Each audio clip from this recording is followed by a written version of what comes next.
हमारे भारत के आंगन में घुसकर चाइना ने स्टार्ट कर दी है अपनी शातिर चालें चलना।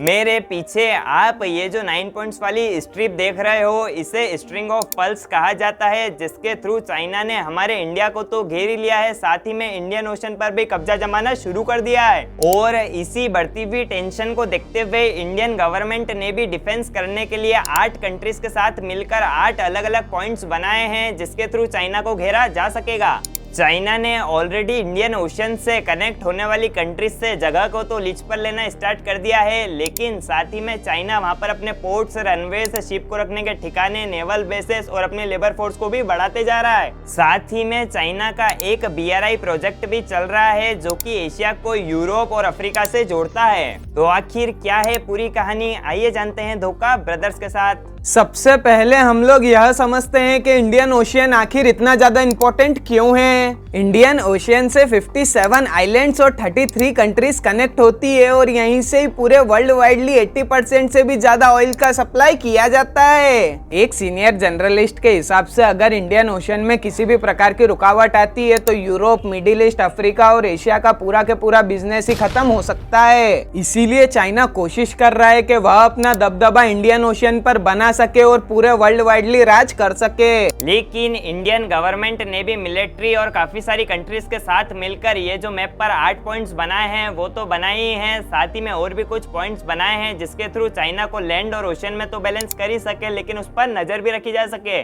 इंडिया ने आंध्र प्रदेश में INS वर्षा कर एक पॉइंट बनाया है जिससे चाइना के ऑयल के सप्लाई को रोका जा सकता है।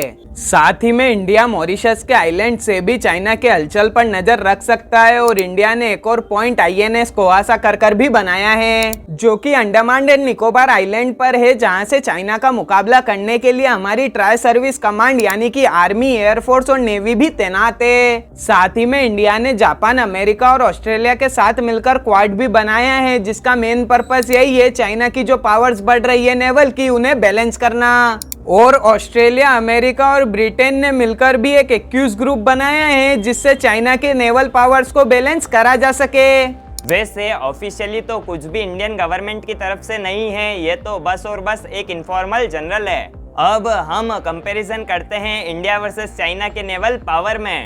चाइना की ग्लोबल रैंकिंग 2nd है, वहीं इंडिया की 4th है। चाइना के पास असेट्स लगभग 800 के आसपास है, वहीं इंडिया के पास तो सिर्फ 300 ही है। अगर हम टनेज का भी कंपैरिजन करें तो चाइना के पास हमसे 5 गुना ज्यादा है। इंडिया का लगभग 6 लाख टन का है, वहीं चाइना का 21 लाख टन से भी ज्यादा का है। वैसे तो इंडिया कुछ सालों में इसे बढ़ाने की प्लानिंग कर रहा है, लेकिन चाइना के पास तो ऑलरेडी ज्यादा है और उनका भी प्लान उसको बहुत ज्यादा करने का है। Thank you so much for watching this video. अगर आपको वीडियो पसंद आई हो तो एक लाइक और सब्सक्राइब जरूर दें।